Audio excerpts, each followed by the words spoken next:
Hey coach, welcome back to the channel. In today's episode, I've got my friend Coach Phil here. Today is going to be something a little bit different to what we normally do. As I mentioned on our first episode with Phil, something we're going to do when we bring on Phil onto the episode is Phil's going to do a session breakdown so if you are a one-to-one coach, if you are a small group specialist, then these videos are going to really help you as Phil's got a lot of experience in this field.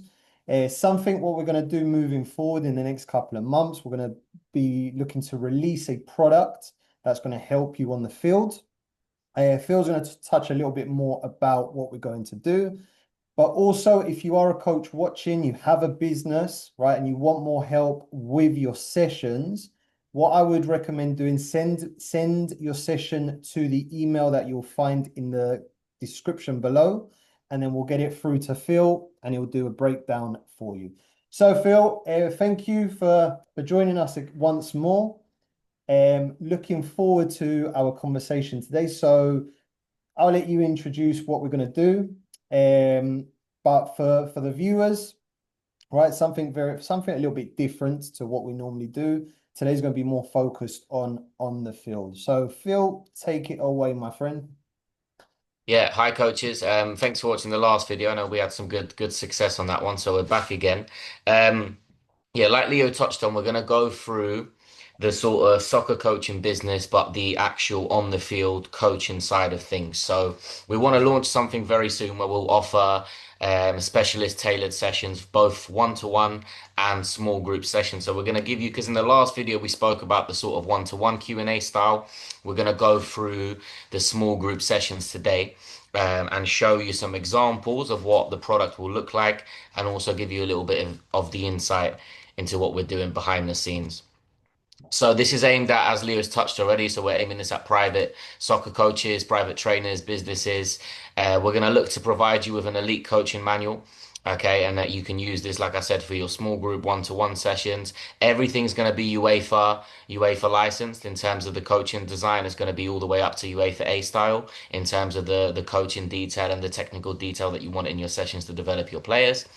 And we're looking at providing, we haven't fully agreed on a number yet, but at least 12 sort of elite examples that will be within that product that you can use and reuse for different sessions that you're working with. So a little bit of an example, as you can see on the screen, and I'm going to go through this as the PowerPoint goes along in more detail. Okay, but something that we had in the last podcast, one of the questions was, how do you sort of plan out your one-to-one session was the question, and how do you sort of do the blocks in between? So I mentioned 45-minute sessions, um, but a lot of coaches run hour-long sessions.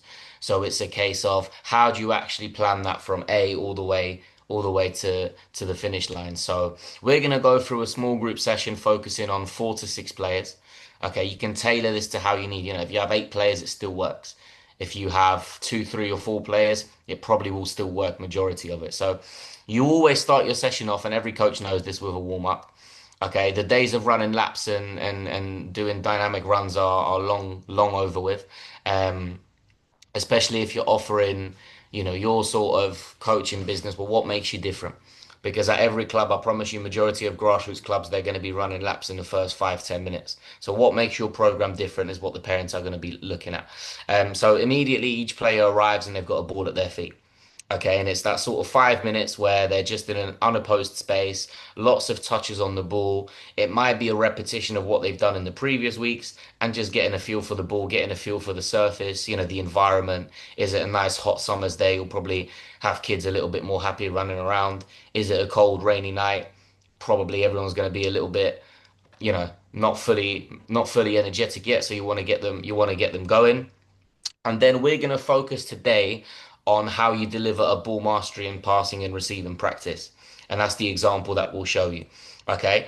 That doesn't mean every session has to look like this. This is just an example for this specific type of session. Now, when we launch our product, the 12 examples you'll have, for example, a ball mastery, passing and receiving, finishing, scanning, all of those sorts of things. So, but this is just the one that we wanted to show you guys. So after that initial 5 minute activation, you go into the ball mastery element.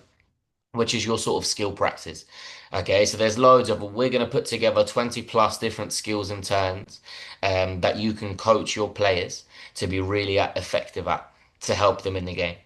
Okay, now our ball mastery bit, because we're linking it to passing and receiving, we're going to immediately add the passing element into the session. Okay, and this part is really coach led, so you're really leading the detail on the skills, the turns, and the passing aspects of it. And you run this for probably 10 to 12 minutes. Okay, now plus your warm up and a little drinks break in between, you're probably looking at 20 minutes of your session done. Then we're moving into our technical part of the session. So this is our topic. So whatever you're working on that week, this is your main block. So for us, it's passing and receiving. And I'm going to go through the session design a little bit, like I said, in more detail. But we're going to offer you in the product different diamond practices. So you can work this with 4 players or more. And that sort of diamond shape, getting their passing and moving understanding. Triangle practices. So even if you have only a small group of 3 players, you can still work this stuff. Um, and I'll show you that in more detail. And we're then going to move into what we call isolation practices. So this is sort of your next bit. So from your technical, you move into your isolating that skill in a competitive environment. So you're looking at attacking overloads, so 2 against 1. Okay. If you're focusing a defensive topic, it might be defending underloaded. So how do you defend as a 2 against 3? And again, in this part, you're looking at your coaching detail, and we're gonna hopefully offer that in the product for you, so you can have that sort of UEFA vibe of your technical and coaching detail. And we always finish, if we're working small groups, with some sort of small-sided game. Whether it's 2 against 2, whether it's 3 against 3, 4 against 4, whatever your numbers are, you finish with a small-sided game. Okay, and we're going to show you different ways to do that. So we have the constraint-led approach, which I'll talk through in more detail later. TGFU, so teaching games for understanding, and some other stuff that will get you through. And it's that transition of linking everything from the session and getting the outcomes in the game. Fantastic. So here's a little example of one of our little manual templates. So if you're interested in our product, I'm not going to promise it's going to be exactly like this. This is just an example. But it'll be something along the lines of this. And you can add your own diagrams in, or if you want it with pre-edited diagrams, we can do that for you. And it just gives you, it's very, very simplistic. It tells you what the focus is, what the duration is, and what the theme is within the focus. Okay, so for coaches, when they struggle a little bit with session planning, you're doing a session on ball mastery and passing and receiving, but it's what's the actual theme within that? So, what do you want the players to actually learn from today? You don't want them at the end of the session to say we did passing and receiving and ball mastery, because every kid knows that because they're just repeating what you've said. So you're not actually testing learning, you're just testing their memory skills. So your actual theme within that is you're looking at the ball mastery is your clean touches under pressure.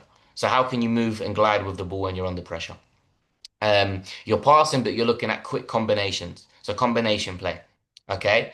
And then you're looking, can you put that all together and compete in a small-sided game? So that's how the sort of focus links to the theme, if that makes sense for you guys. And then this is the same example that we're going to go through with the diagrams in the next pages. So this is your first bit. So as you can see, I've just delivered this on tacticalboard.com. If anyone wants to use it, it's free to use. And it's a really good coaching sort of software. You have access to a whole digital tactics board and you can change things around and deliver your sessions quite well within this. So every player starts with a ball at their feet. And it's like I said, really basic, just 5 minutes. They're getting themselves activated, they get themselves ready for the session, etc., etc. We then move into our ball mastery element. So you can see I've added some cones in there now. The players are in 3 lines of 2. Again, if you have 4 groups, you can do this in 4 lines of 2 if you have 8 players. And then you sort of have a player on each side of the square. So you can do that as well. And the way it works is the players will dribble into the square from their cone. Okay. They're going to perform some sort of skill or turn inside the square. And this is coach dependent. So you can pick, I don't know, depending on your ability level of players, 3, 4, 5 skills for them to work on. They're going to turn and they're going to produce a pass to your player. So immediately you're linking both that ball mastery and the passing and receiving bit into the practice. Okay, and they're focusing on receiving the ball with a nice forward touch to take them in front to dribble. Your sort of progression of this would be instead of them dribbling, turning, passing. Yes, it's realistic to a game because we might go backwards, but you might have the second player start opposite them so that they're driving through the middle. They produce an attacking skill now to get round and pass forwards. Okay, and then they would backpedal back to the cone, and the other player would go again going forwards. So that way, you're working your physical side. The players are backpedaling while scanning, and you're also working passing forwards as well as passing backwards. So that's the sort of progression. And again, you do this for anywhere between 8 to 12 minutes, depending on the ability of your group. Mhm. And then we've got this, so really, really simple passing diamond practice that I'll go through. So one player starts with the ball, and then you have all the other players in your diamond shape, and the rest of the players are behind the person with the ball. That's really important, otherwise this practice won't work. So you need everyone to start behind the ball. Okay? And it's split into four sort of mini passing activities. So the first one's really simple. Okay? The players will pass the ball out to their right, and they're going to follow their pass. Okay, all the way around the diamond shape. And the technical detail that you're working on, okay, is you're looking to, can the player receiving the ball receive on their back foot? Because they know they're playing forwards immediately to the next player on the diamond. So can they receive on their back foot? So you're looking at, can their body shape be side on? Okay, because otherwise they're not going to be able to receive back foot and play things off one or two touches. Okay. The speed of pass, so the ball speed from the person actually passing the ball, okay, has to be really, really good. And then the progression of that would be, if we're playing in a game and we've got two defenders or two midfielders on one side, can we break that line with a splitting pass? So that's the sort of four technical bits that you're really working on. And that's the first variation. The second, and you do these for sort of 60 seconds, 90 seconds each one, just get them going in a little pattern. Second variation is you either blow your whistle, or you say stop, or you do a clap. And the next one is now the players are playing out to their left side. Okay, and the reason you do that is now because their back foot is now their other foot. So they're working both feet in this practice. Okay, and again, you keep that going 60, 90 seconds, stop again.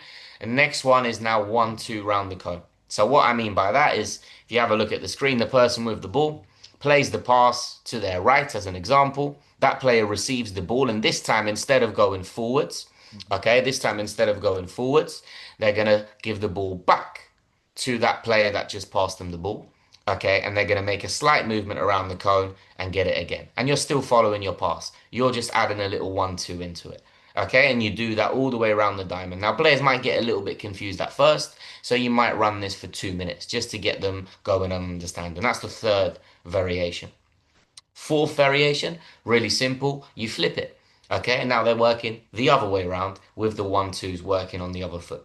Okay, so it's really, really simple. And again, you can run this for, well, 90 seconds times four will give you sort of 6 minutes, and then you'll detail it in between each block. So you're probably looking at again another 10-minute part of your session at least. Nice. We're then going to go into our sort of attacking and defending underload. So you have one goalkeeper, two defenders that start with the ball, and your three attackers. Now, this is really simple. The defender passes the ball to the attacker, the game is live. Okay, and it's 3v2.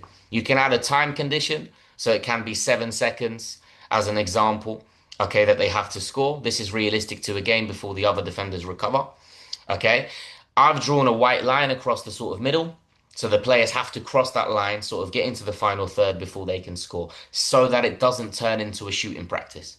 Otherwise, you'll get some players that just receive it and they're just going to have a go at goal. No, no, no. We're actually working your ball mastery, take players on.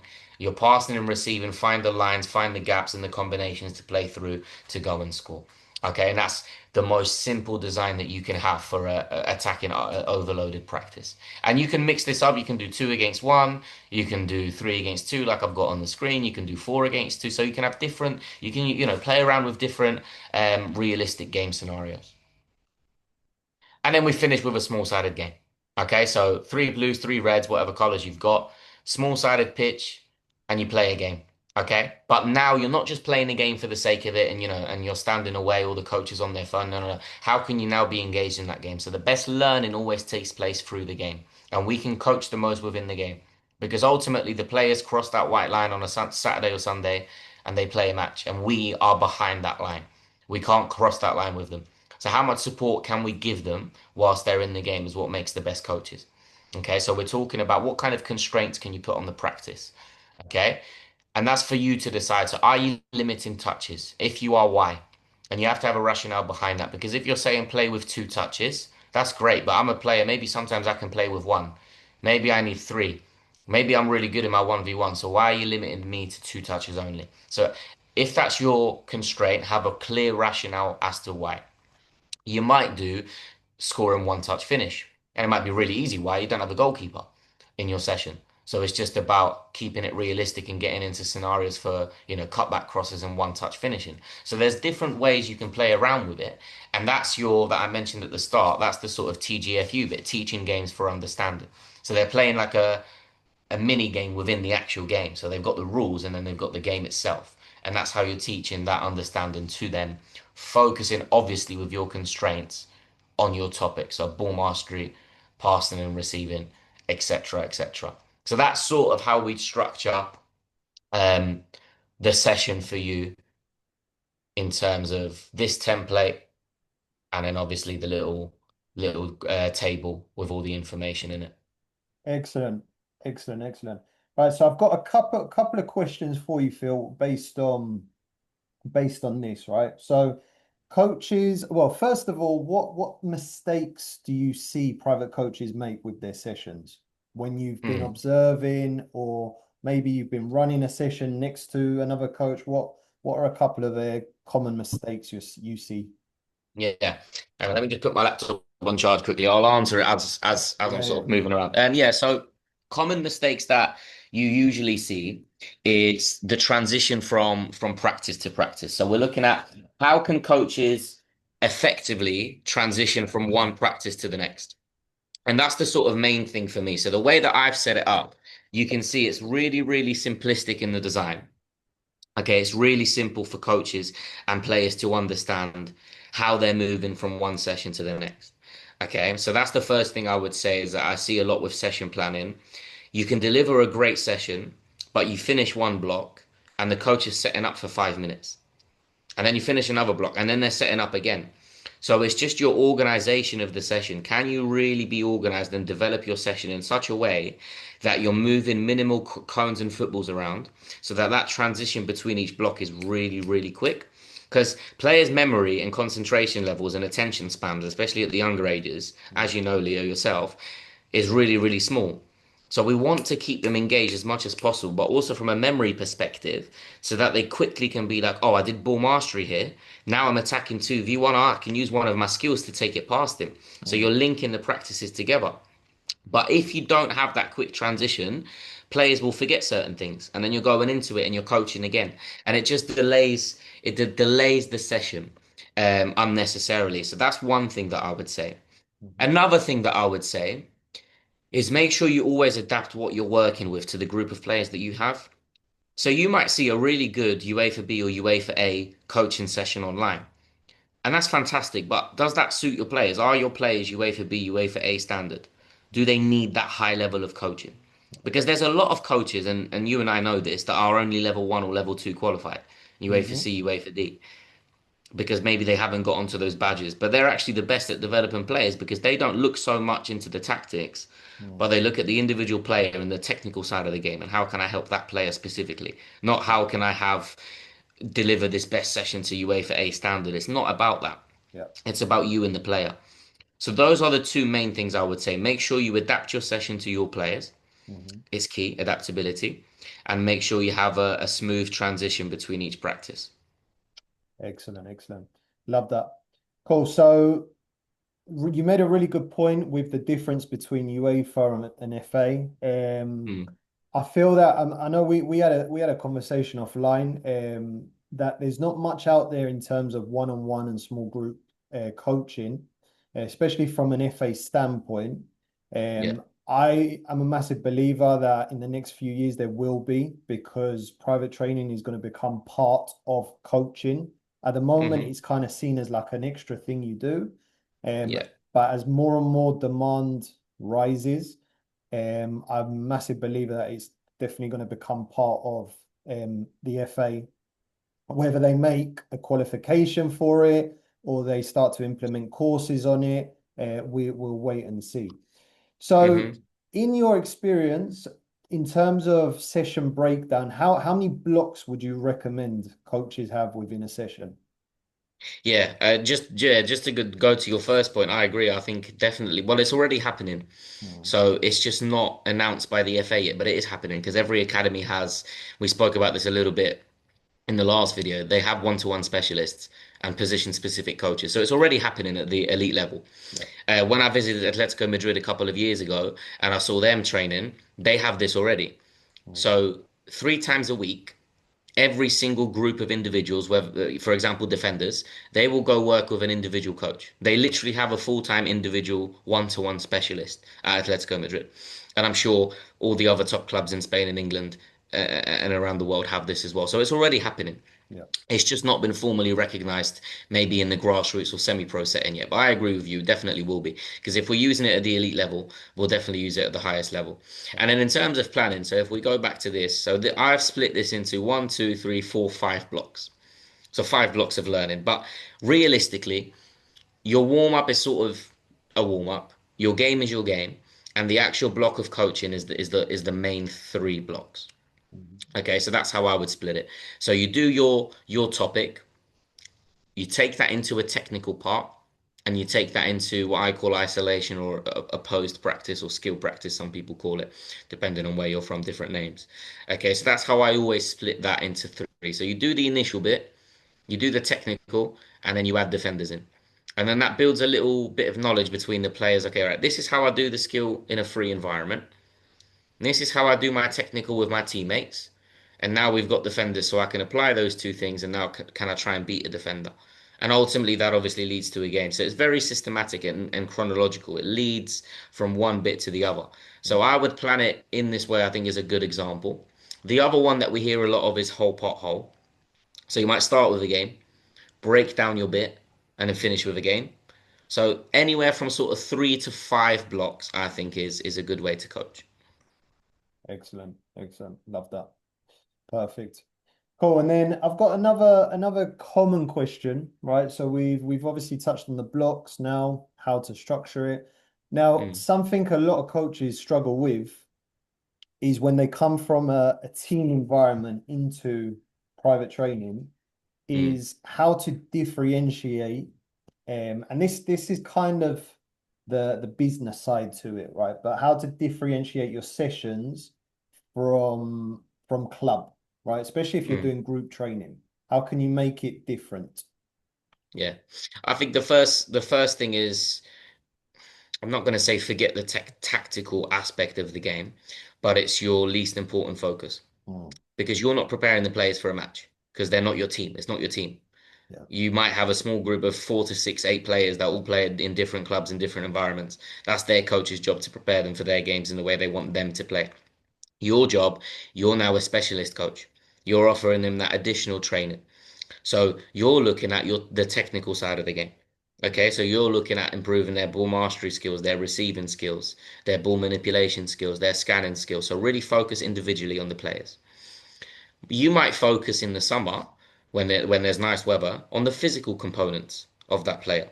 So you might look at the physical components of fitness, so their agility, their speed, their reaction time, their stamina. You might run individuals tailored sessions on stuff like this that maybe they're not going to do in their club because their club coaches don't have the time to do it. yeah, Um, and that's how, for example, again, I'll go back to being at Atletico Madrid. That's how they do it there.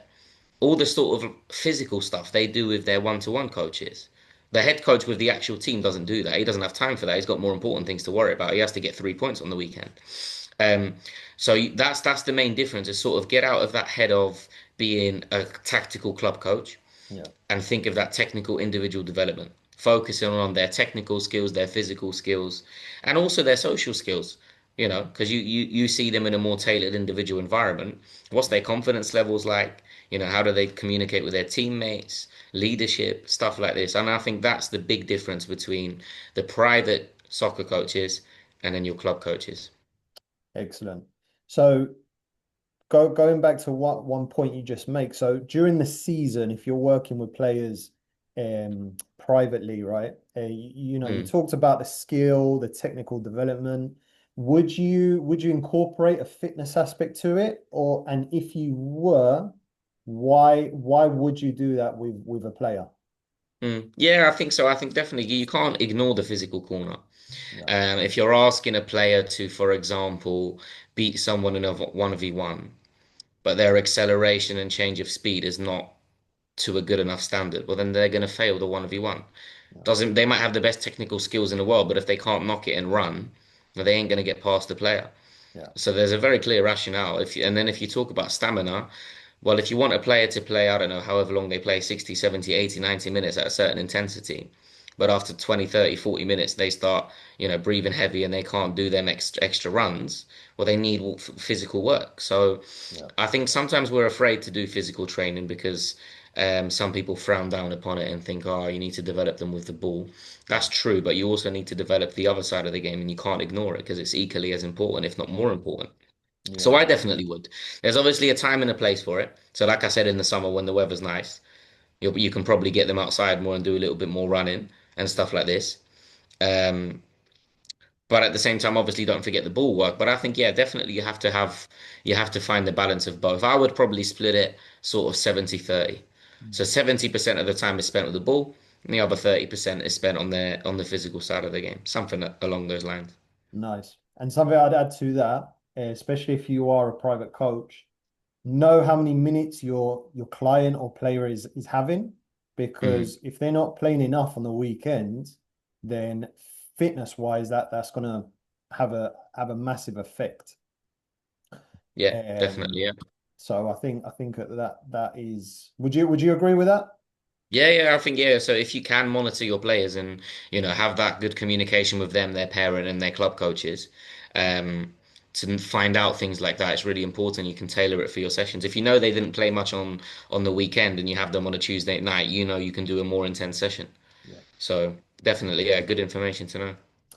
Excellent, Phil. All right, well, perfect. Appreciate this. And if you are a coach, as I mentioned at the beginning of the video, and you want Phil to do a bit of a session breakdown of one of your sessions, visit the description below this video. Send us your session to the email there, and we'll do a breakdown on the episode, or we'll do it privately, depending on how you feel comfortable. But this guys gives you a bit of an insight into what we're working on behind the scenes, some exciting stuff, and look forward to our next chat, Phil. Yeah, looking forward to it. Thanks everyone for watching. See you next time. Excellent. Appreciate your time, Phil.